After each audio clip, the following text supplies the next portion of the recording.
Just want to make sure no major issues. Okay. Okay. All right, Ehab. Hey, good morning, everyone all over the world. I want to thank you for your patience in waiting for our webcast to start. We hope that everyone is able to join our new link. I am Afia Williams, and I am your facilitator for today.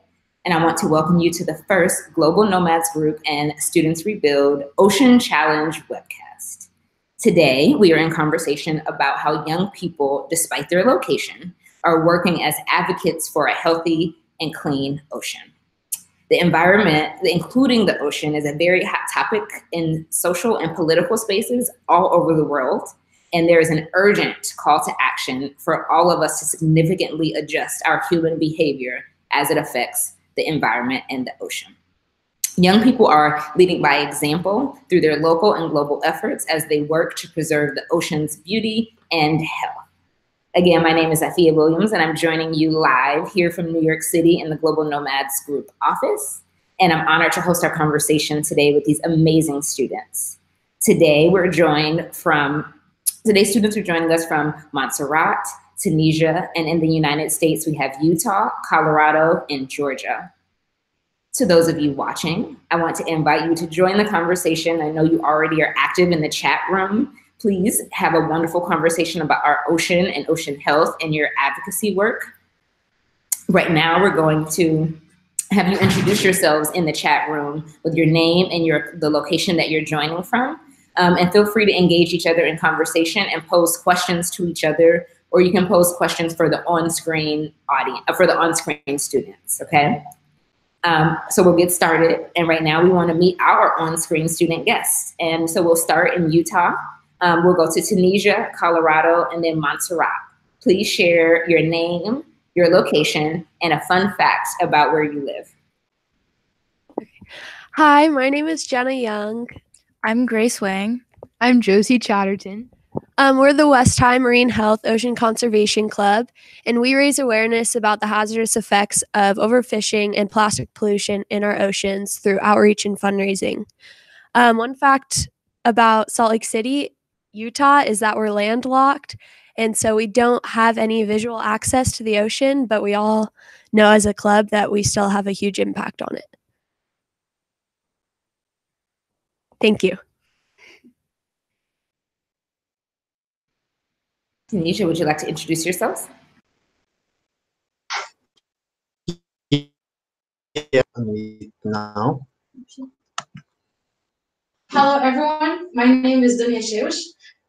We are Notre Grand Bleu Association, which is located in Monastery, and these are my friends. Jen. Hello, my name is Ryan Paris. Yes. Fun fact. Fun fact about your place.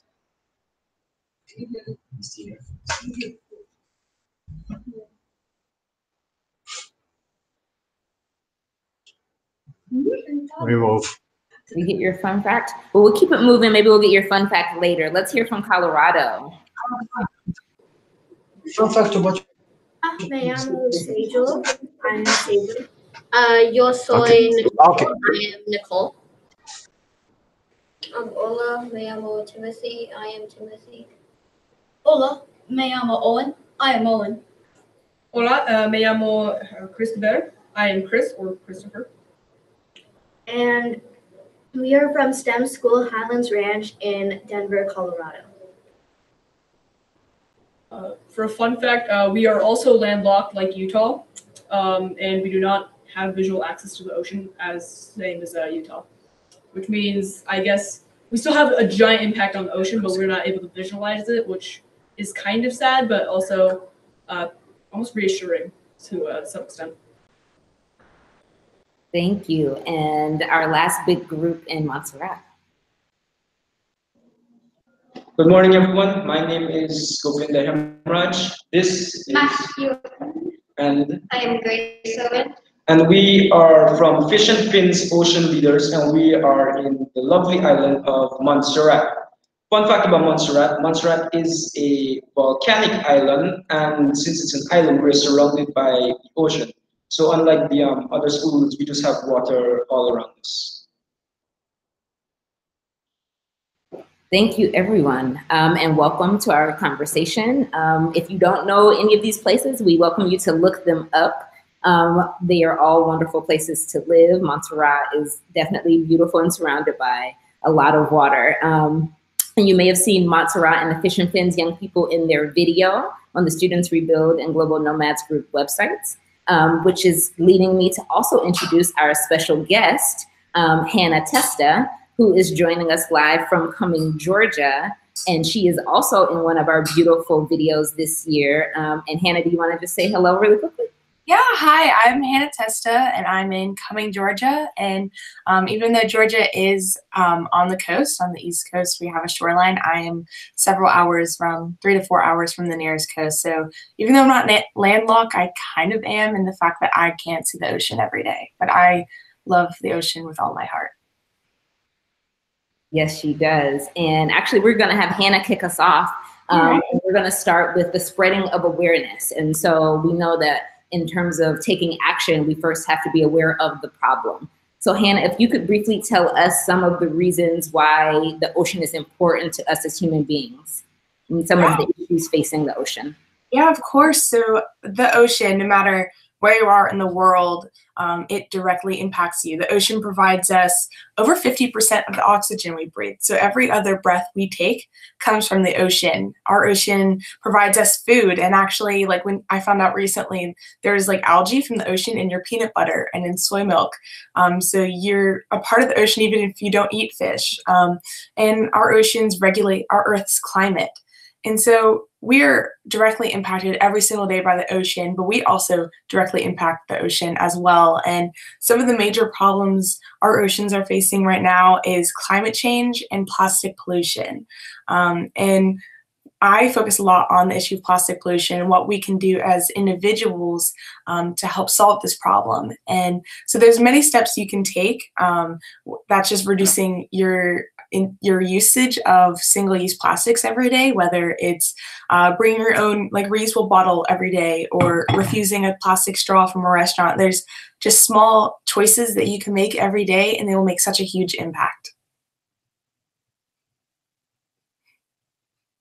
Thank you, Hannah, so much. That was very helpful. So now that we know a little bit more about why the ocean is important and what it affects and what some of the issues are facing the ocean, we're going to jump right in and hear from our groups about their inspiration and their action. So we'd like to know what has inspired you from all of your various locations, landlocked or coastal, to take action in protection of the ocean. And we would like to know a few of the things that you're up to. Let's see, since we heard from Hannah already, why don't we jump right back to Colorado, and then everybody else, you just jump in and let us know what's inspired you and what action you're taking towards the ocean today.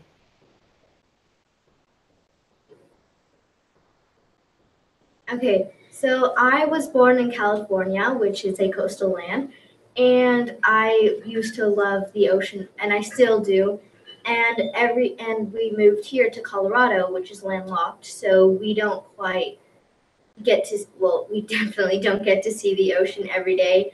And every time I go back to California or any other place where I do see a beach or the ocean, I see more and more trash every year, and it really hurts me because I love the ocean because it's so vast and it's so natural, and it just hurts me that we're always hurting. Everything we do that revolves around plastic will at least affect the ocean in a small way.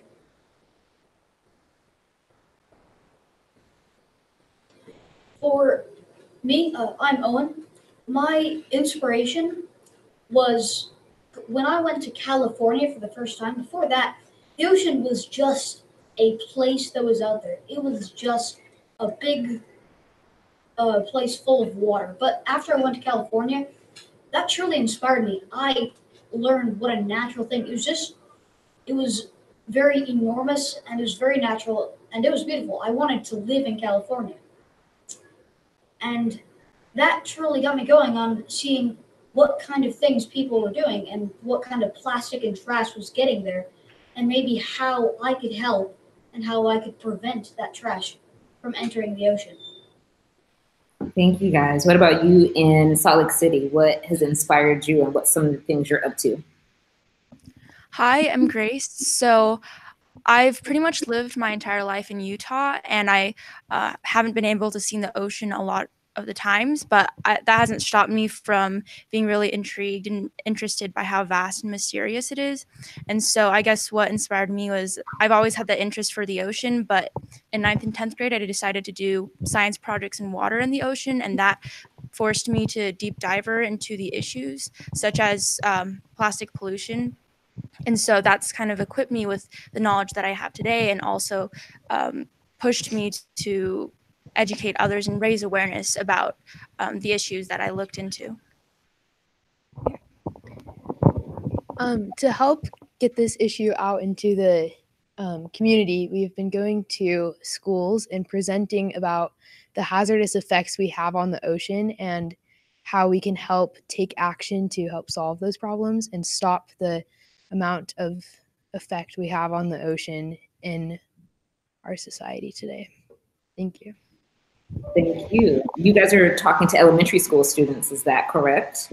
And what are you doing? Yeah. Sorry. Yeah. A big portion of our club is outreach. So we'll go into elementary schools around Salt Lake, and we do a lot of like ocean-based art that will be submitted into Students Rebuild. So that is it's incorporated like greatly into our club as well as just like simple fundraising throughout our school to raise money for other like ocean-based organizations. Thank you. Thank you. Let's jump back to Montserrat and hear what's inspiring you guys fully surrounded by the ocean. Yeah, what's inspired us? Most of us in Montserrat have grown up being surrounded by the ocean. I know that I have. And what's inspired us mainly is just how full the ocean is of just life. We've only seen like 5% of it. And it's just like, we need to keep on searching, and that's what's inspiring us to just keep on going back to it and just seeing it, because it's just lovely. Thank you. Yes, and the actions that we're trying to take is mainly to more or less inspire the youth of Montserrat to try and move closer to helping change the ways that we are going so far, and to help the ocean be better, and to grow our blue economy and build climate resilience. Thank you. Thank you. Tunisia, hopefully we can hear you. I know we're having some tech trouble there. Turn your video off if it's having trouble, but we'd love to hear from you too. What has inspired you and what's some of the action that you're taking? Hello, my name is Wujdan. Being that I live by the sea, I'm always by the seashore, whether running or with my goggles. Its view has always been ruined with an enormous amount of garbage thrown on the seashore. So I took bags with me and started picking it in myself. It's true that it's hard work and took a long time, but I love the step I have to take to make a little change in that place. Every summer I see my efforts make little to no difference. That place gets trashed again. And this really disappointed me, how people aren't aware of the consequences the littering can do about our environment. So I joined this club to way how to spread awareness and show people about Earth.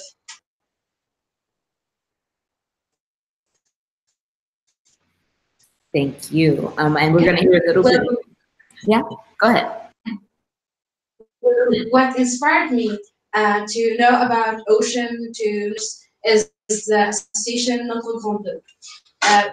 Honestly, I didn't really know about these species, So one day I decided to join a beach cleanup activity. So and then I made a lot of friends. I heard a lot about. So I became so inquisitive to learn about it. Then I became a part of this association. We're doing activities together. We're doing a lot of session. We've done a 50 sessions for different ages and in less than a year. Thank you. Thank you. Did you want to share? Yeah, you want to share one more thing? No. Okay. Well, we'll circle back. I want to invite now the chat room.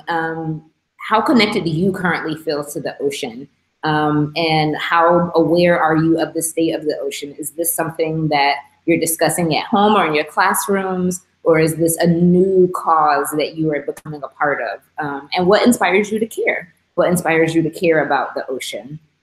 Now we want to continue the conversation because we know that there are a lot of issues and there are a lot of things that we're all trying to change, as you just said, but we know that there are also some challenges and that when we're doing our work as advocates, that there can be challenges to the work.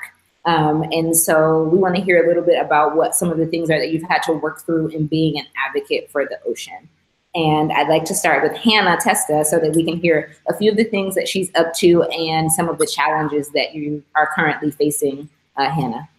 Yeah, of course. So where I live, we're not the closest to the ocean. And so I do struggle with finding people that have that connection and that love for the ocean as much as I do and understand why it's so important that we take action and do something to protect our oceans.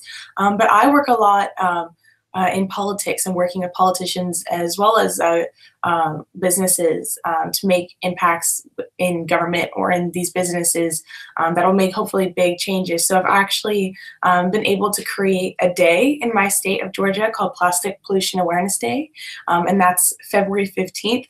And I'm also working in the city of Atlanta, which is not far from where I live, to ban single-use plastic straws. And there is unfortunately problems with that, and especially where I live, just without having the connection for the ocean. And for some reason, the environment is a political issue, even though it's not I don't think it should be a partisan problem because it's a world issue. We all have to come together for it.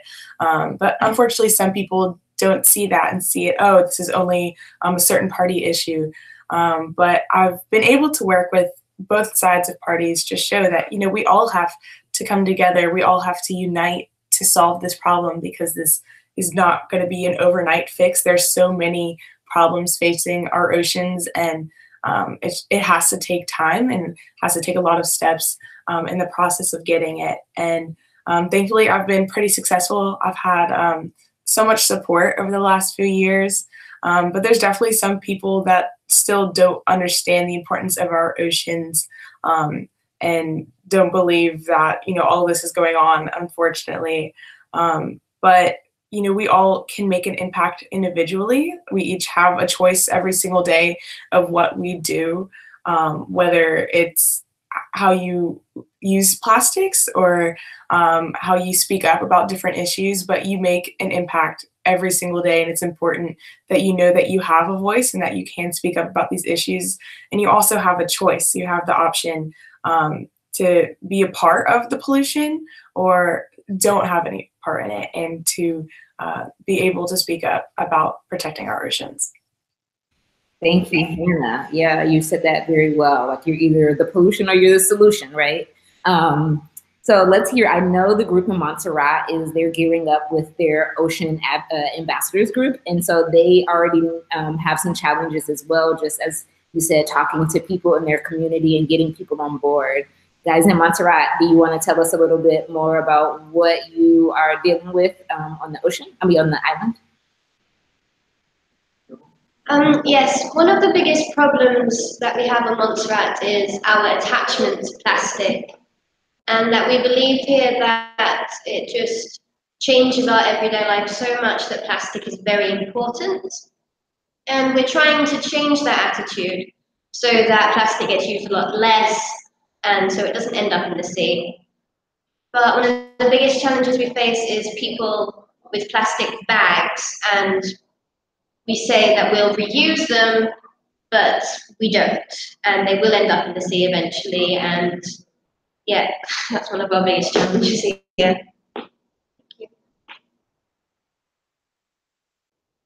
Thank you. I invite all of the other groups. I know at West High School that you all are running an organization, but you have some challenges that you faced or thinking about the future. Do you want to tell us a little bit more about that? Yeah, Jenna.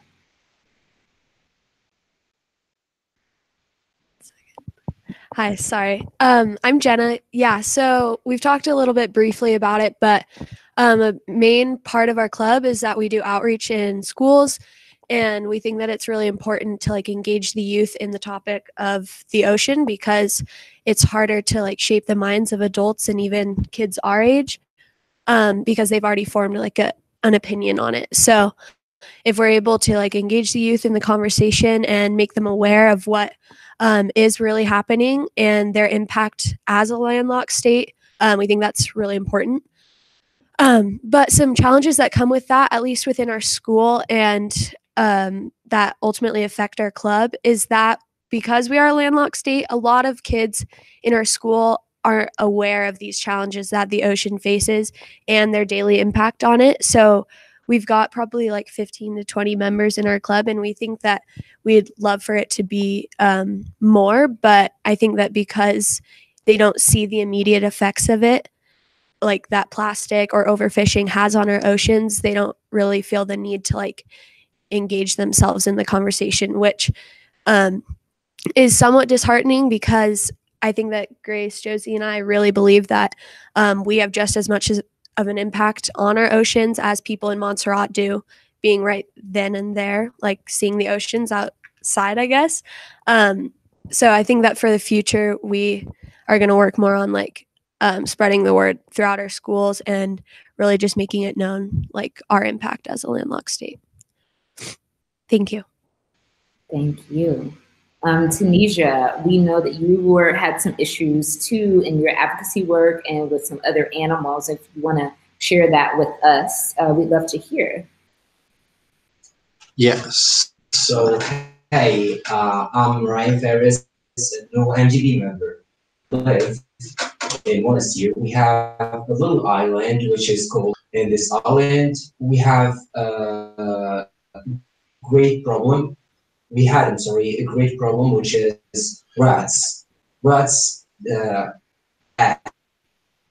turtle eggs, so it is harmful for turtles, and that's why one of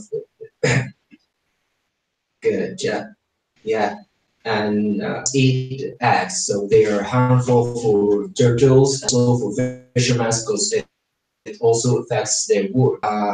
It's it's it's necessary to include fishermen because, as I have said, it affects. It's so dangerous. Thank you. My name is Donia. So first, it was quite hard to convince people that we want to do something, and we can help.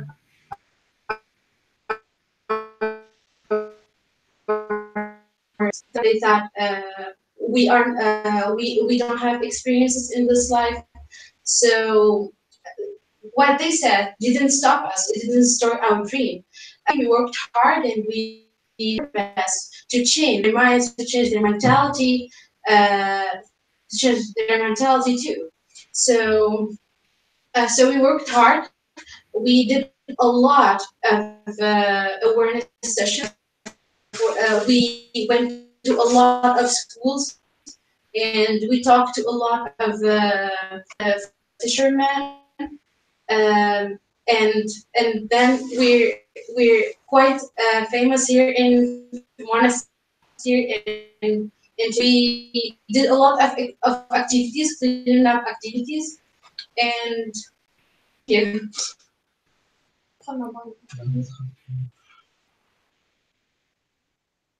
Thank you. Thank you guys. And for you guys who might have, in the audience who may have missed it, they were talking about, they have issues with rats. They have a lot of sea turtles there, and the eggs are laid in the sand, but they have issues with the rats who come and destroy the sea turtle eggs. And another issue that they face in Tunisia, and I'm sure many of you young people do, is being told that they cannot make a change simply because they're young people or that the problem is too big. And so there are a lot of individuals who are against changing their habits because, like you all said, they don't necessarily see the impact that they're having on the ocean on a day-to-day basis. But they're doing good work in Tunisia where they're doing beach cleanups and they're doing protection of the sea turtles so that their lives are extended in this final place, this final nesting place where sea turtles can come and lay their eggs. Thank you again, Tunisia, for sharing. I want to invite the chat room to talk about your challenges as well. And if you have any questions for our on-screen young people, we'd love to receive them.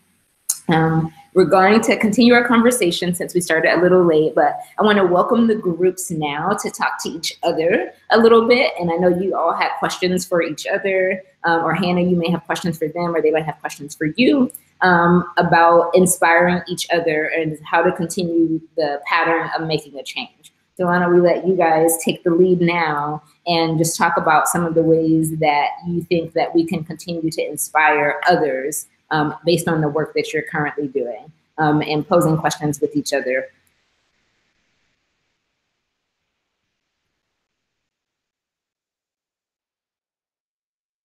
Go ahead.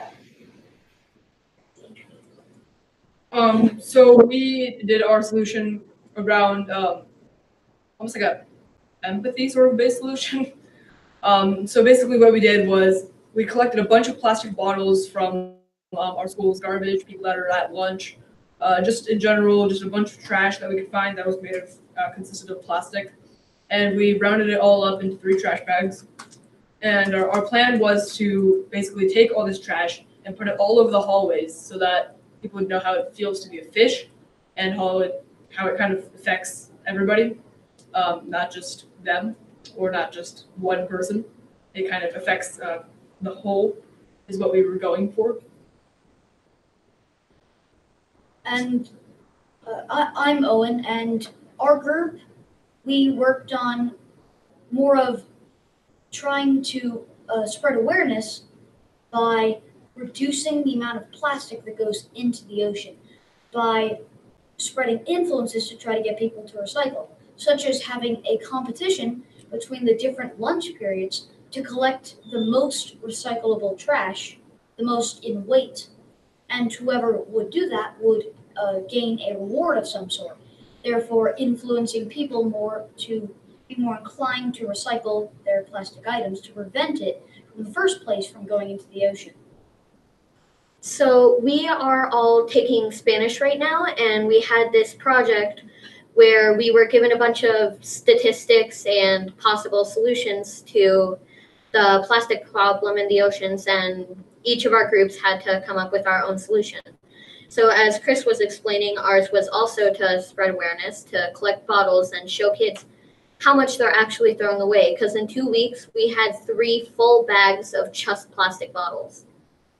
And this makes sense. It's not affecting us right now, but something that I found shocking was that right now, all the plastic in the ocean equates to the weight of 800,000 elephants right now. That's how much plastic is in the ocean. Yeah, so that's actually crazy. And when we were all, because we're all in different groups, well, most of us are in different groups, and well, when we were coming up with solutions, we definitely came across challenges. And I think 2 of the biggest challenges was, one, we are landlocked, so we don't see the big effect right now.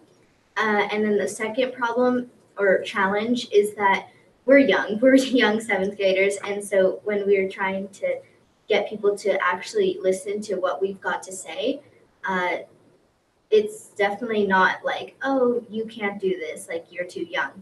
And that's a huge challenge. And so, yeah.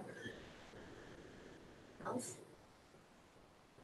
You guys have any questions in Colorado for any of your other peers here in the part of the world?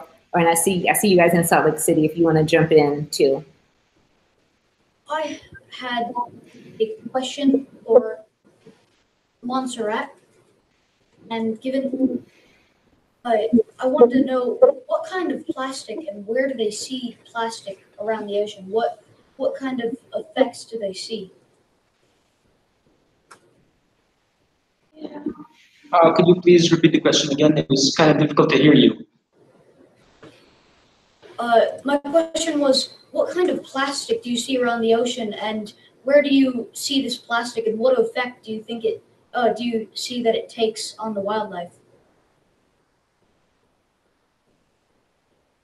One of the plastics that we see is mostly like from wrappers, like in terms of like snacks, like corn bags, Doritos, and a bunch of other stuff, as well as plastic cups and plastic bags, straws, cans. All those are in the ocean, and the effect that they will have. I haven't seen it personally, but Vita, who's our facilitator, who brought our group together, she said one time when she was in the ocean, she saw a fish nibbling at a plastic cup, thinking that it was food. So the effect that would have, the plastic would have, is on the marine life, and then that will come back to us because the fishermen now would be catching those same fish, and it would, and then in turn we would eat them, and the little micro particles and microbeads are in the fish we will consume. So that's why we're trying to bring awareness to the community to like say that the fish are eating plastic that we are throwing in,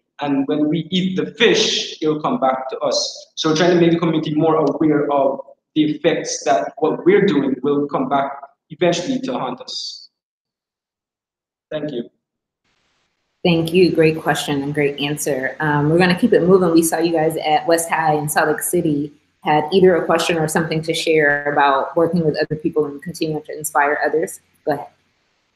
Yeah, hi, I'm Grace. So back to Colorado, being a landlocked state with your school-wide projects, how much involvement do you actually see?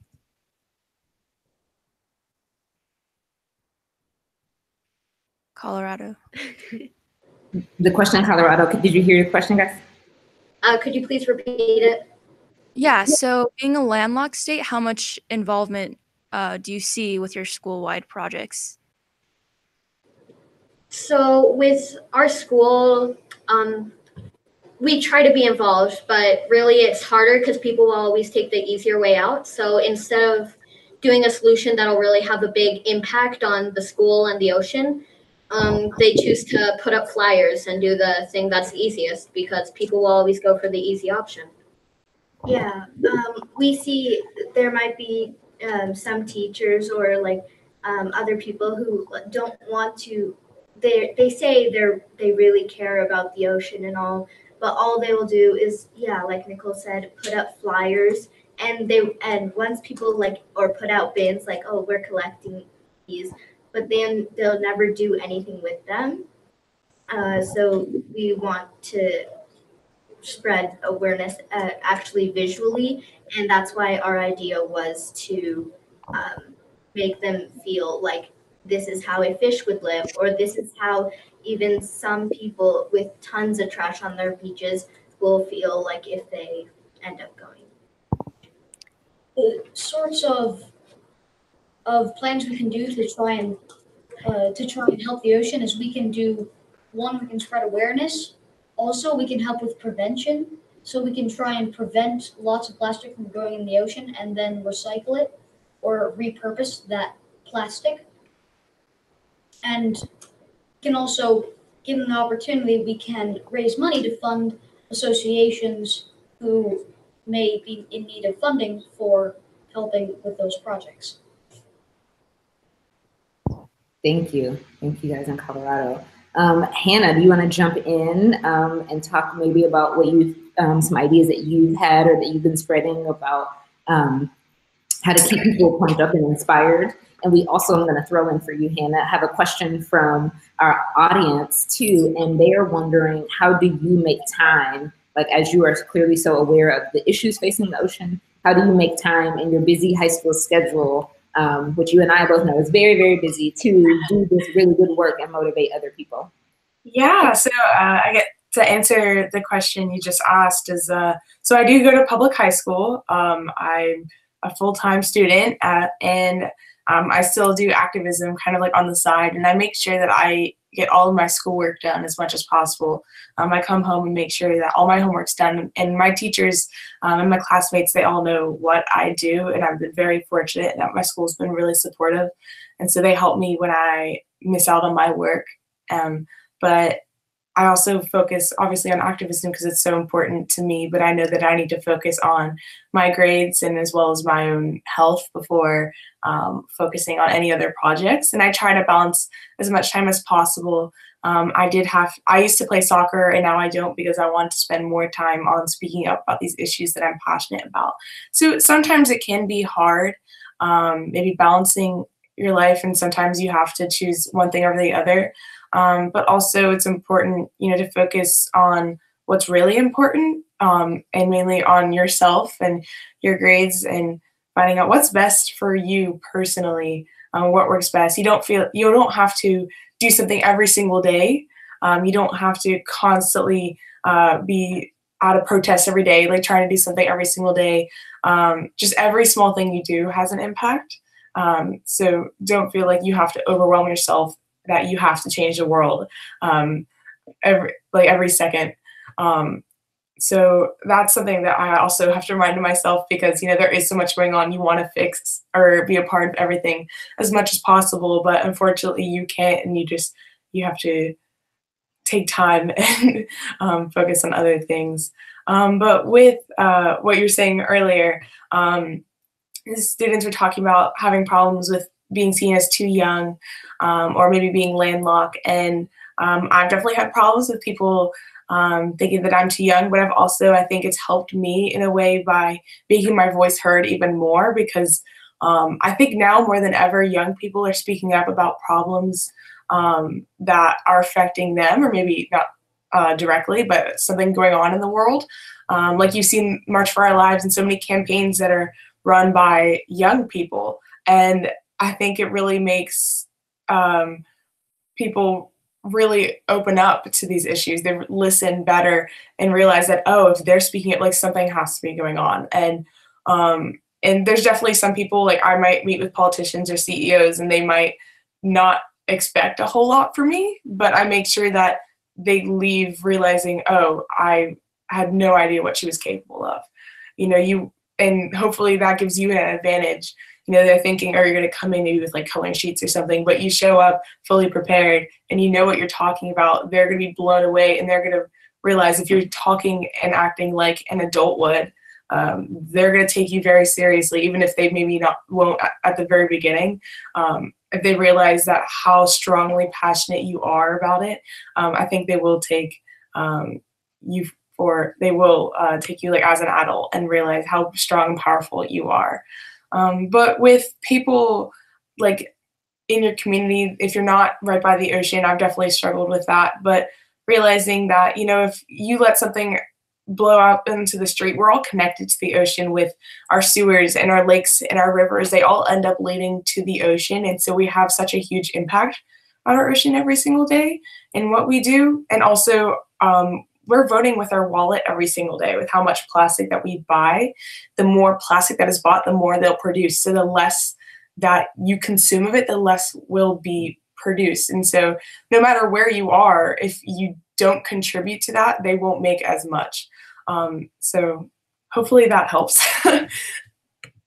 Thank you, Hannah. That was great, because our other question was about what to do when you're in a landlocked area. And I think you just answered it perfectly for the people who are watching. I hope you were listening, that our own awareness, no matter where we are, is important. And that even if you're not directly on the coast or on an island, that everything that you do is still connected to the ocean, whether it's in the air pollution, or if you're letting plastic bottles go into the sewer or be on the street, those make their ways into the waterways, which make their way into the ocean. Thank you, Hannah, and thank you, everybody. Before we start to close out, I just wanted to hear if there's any inspiring words that come from Tunisia, or any questions that you might have for any of your other advocates.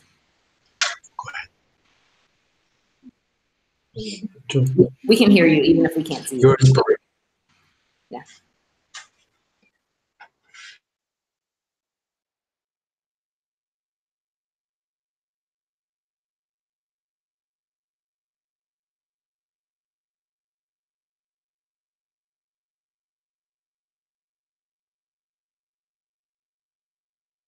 We can hear you, Tanisha, if you want to jump in. You're muted now, though.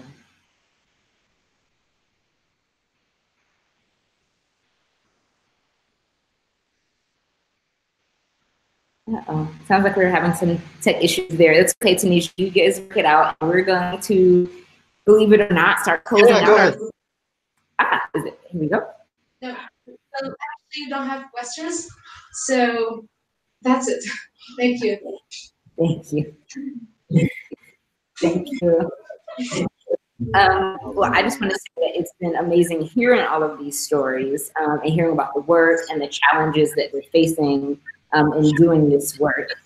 We know it is not easy being an advocate of the ocean or anything as a young person, but all of your work is commendable. We've got advocacy groups and outreach groups. We've got people talking to the government. We've got people trying to change the minds of their whole island. We've got people trying to ban straws. We've got people who are making real changes here on our screen. And I hope that all of you in the audience were inspired even just a little to even become aware of what's happening in your local community that could change for the better, that could impact the ocean positively. I know we started a little late, but I want to honor our time of our on-screen guests and of all of you in the audience. So as we begin to close out, I want to hear from we allow each group to say one final thing, and we welcome all of you to say your final thoughts for the audience before we are completely finished. And I'm going to go in the order of my screen. So that is Salt Lake City, Colorado, Montserrat, Tunisia, and then Hannah, you go last, okay? Great. All right. So, and I'll prompt you guys if you forget. Final words from West High. Hi. So I think we can all recognize that these ocean issues have been building up for a long time. And usually when you have problems that have been developing for many years, you have to have a solution that's long term. And so because we have to look so far in the future, youth advocacy has to play a big role in countering these issues. So yeah, I think that these opportunities such as the webcast help us do that. And I just want to thank you because I mean, we just started our club this year and I just can't believe how lucky we got. Yeah, thanks.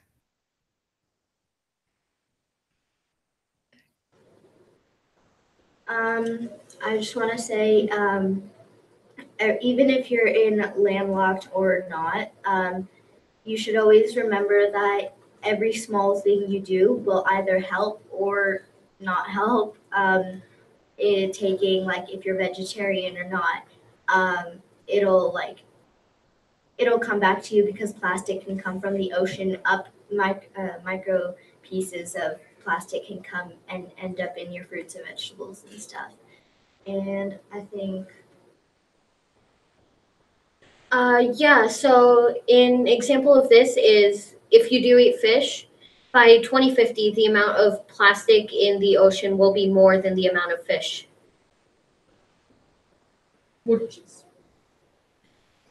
One thing I would like to add, just those for those viewers out there, people may think that one little thing doesn't help, every little thing doesn't help, but if you think about it, if every person were to have that mindset, then nobody would make any contributions. However, if everybody believes that anything they do can help, then we can make a big difference in the world. And this is STEM School Highlands Ranch, and thank you. Thank you. Thank you, guys. Montserrat. I want to start off by saying thank you very much for including us in this webcast. Because of this, now we managed to raise awareness globally, not just in Montserrat, to the other countries in the United States and to Tunisia as well. So thanks for having us included in this webcast. Hopefully we can be on a joint venture living on the future. Another thing that I would like to say that we take away with this, thank you very much to Hannah, because her final words, which she said previously, it doesn't matter how young you are or what people say, that just makes you want to raise your voice even more so people can hear you. Because that's one issue that you have in Montserrat here, because people are complaining that the youths can't do this and the youths can't do that because of older people with their mentality. So because of us now and with Vita here and the rest of our group, hopefully we can get to raise our voices and we can be heard throughout the community on this small island and hopefully make a change. One of the things that we will be doing is on June 8th, which is World Ocean Day, our team will be observing. So we plan on going to schools and raising awareness about plastic, and we'll be doing a project or campaign to help, lessen the use of plastic on Montserrat. So once again, thank you very much, Hannah, everyone here, and especially Afia, for including us in the webcast. And hopefully we get to see you all and we can collaborate to raise more awareness. Thank you. Thank you. Thank you. Last big group in Tunisia, final words.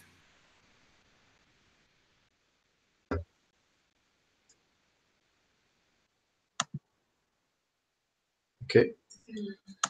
We're sorry for the technical issues before. We wanted first to talk about what the things that we can do about spreading. I had this idea. If recently you've heard, some of you heard about the egg that got the most likes. Yeah, the thing that I want that the whole world got together to do something like lighting the egg. I wanted this to be like in the problem of pollution. Like we can act to clean and do actions about the sea and the ocean. Also, we can it would be more effective if we got some celebrities to contribute to inspire a lot of people and get a lot of people convinced. I also wanted to say thank you for all of you host us in this webcast, and thank you. Again, I'm Danya. So I just want we all know that our ocean and our environment are such a serious problems. So I think we need to be all together. We need to be one hand to help it. And say, I think I hope we keep in touch. We may do project today. So I want to add just small for the live viewers, which is do never say I can start from here. So usually, always say, as the group says, I'm sorry, from us. Start where you are, use what you have, do what you can. So never say it's impossible because the citizens' mentality, never say I can't do this, never say I can't do that. Just start, and then you'll make it. Thank you. Thank you. Use what you can. Use what you have to do what you can is great advice. Great advice. Start with what you have in front of you. Okay, we're gonna let you say a couple final words, Hannah, and then I'm gonna close this out. Awesome. Well, I'll just keep it short. Your voice is powerful no matter how old or how young you are, and just go out and make your voice heard about whatever you're passionate about, whether that's in your school or community or whether that's in your state or country. You can create huge waves with your voice. So thank you all for that is watching, and also for all the student groups here today, and for Students Rebuild and Global Nomads for this conference call. Thank you, Hannah. I want to thank all of you, everybody on the screen, Utah, Colorado, Tunisia, Montserrat, Georgia, for joining us at all hours of the day. I'm grateful for our time together. I'm grateful for having a chance to talk to you multiple times, all of you, and get to know you, hear your stories. I'm so proud of the work that you're doing, and I really hope that you all do continue to do it and continue to spread your light to your community members so that they can join you in these efforts that we all are very clear affect us all. We invite you at home or at school and you're in the audience to continue this conversation with your communities as well. If this is a new conversation, go ahead and get it started. If this is an ongoing conversation, keep it going. We believe in you, and clearly we are supporting you in your efforts as well. We want to invite everyone to go right now to studentsrebuild.org, make your team, and make some sea creatures to send them in, and you will raise money to benefit the ocean and to support a ton of groups all over the world who are doing this work locally in landlocked areas and globally and in coastal areas, okay?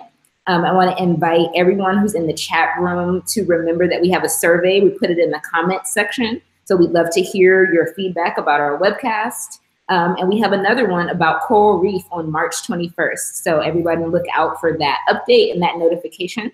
I want to thank Students Rebuild, as always, for being such a great partner and for joining us in these efforts to save the world. And I want to thank you all again for watching and for joining us and for being patient during our unexpected tech issues as they always arise. Again, my name is Afia Williams. I'm here with Global Nomads Group in New York City. And I just want to say thank you and save the ocean.